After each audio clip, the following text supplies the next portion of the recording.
Dan, took you long enough. What's going on?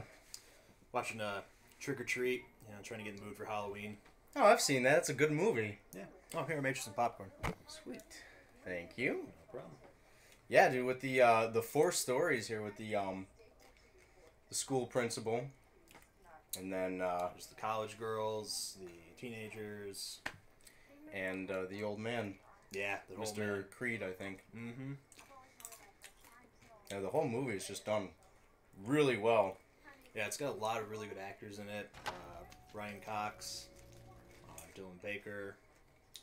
And then even the kids, too. Sam Todd, who actually hasn't done anything before or since, plays Rhonda, who's like a kid with a disability or something like that. She does autism, I think. Yeah. an excellent job in the film. Mm-hmm. I mean, the whole thing just reads really well. The actors play as real people, even given the circumstances that they're in. You think it'd be kind of ridiculous being like the weird circumstances they're in, but they all just read so well, like this is all happening. And then the effects in the movie, like they use limited CG, which is not common with most movies these days. Especially a Halloween gore movie. Yeah, and it's not a gore film; it's a horror film. The story is just well written and it has a story, not like Saw or Hostel, where all it is 90 minutes of tortures. Exactly. This is one of those movies 10 years from now where people can still watch it and remember the story and still talk about it. Not like Saw, where there's 20 of them now and nobody really cares. Saw 16, Jigsaw in space. Yeah, can't wait for that one. But yeah, for real. And the fact, like, there is some CG in the movie, but when you're watching it, it's not, oh, that's CG.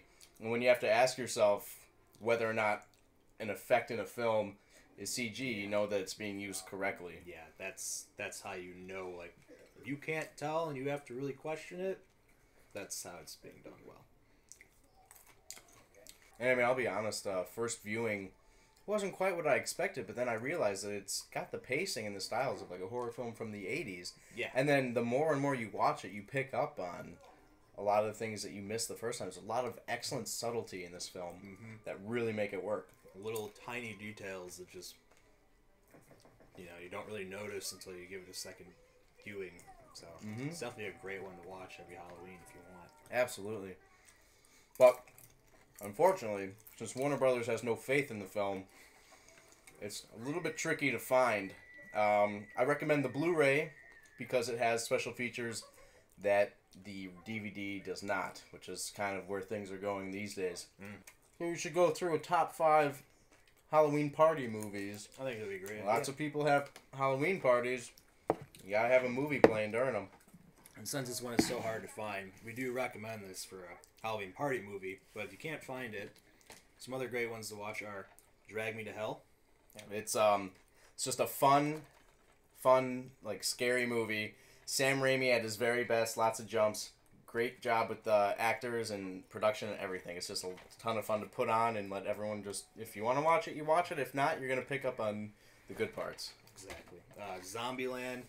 If you love zombies, this is a hilarious zombie movie about a kid who's just almost obsessive compulsive about the way he, holds himself during this, insane time with zombies everywhere, and somebody that just really wants a Twinkie.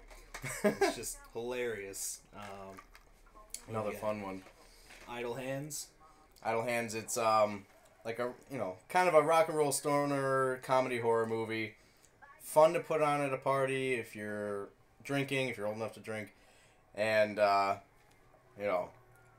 it's an older movie, but it's got Seth Green, Jessica Alba, Devon Sawa. It's just a ton of fun, and I recommend checking it out. We also have Army of Darkness. If you've never seen any of the Evil Dead movies, this is actually last one of the trilogy. However, you don't really need to watch the other ones to kind of know they do a good job in the beginning of explaining what's going on. But it's another just some ridiculous scenes in it, but just hilarious. Lots of really cool special effects. Bruce Campbell's amazing. Yeah, Bruce Campbell's just fantastic. And another Sam Raimi film. Yeah. At his best. And lastly, we have Return of the Living Dead. 80s film. It's kind of the birth of the whole zombies eating brains thing. It's a unique take on zombies. It's funny. It's kind of campy. It's a great movie to just put on at a party and have everyone enjoy it. So, All right, I think that's it for now. Exactly. Yeah. Thanks for tuning in and have a happy Halloween.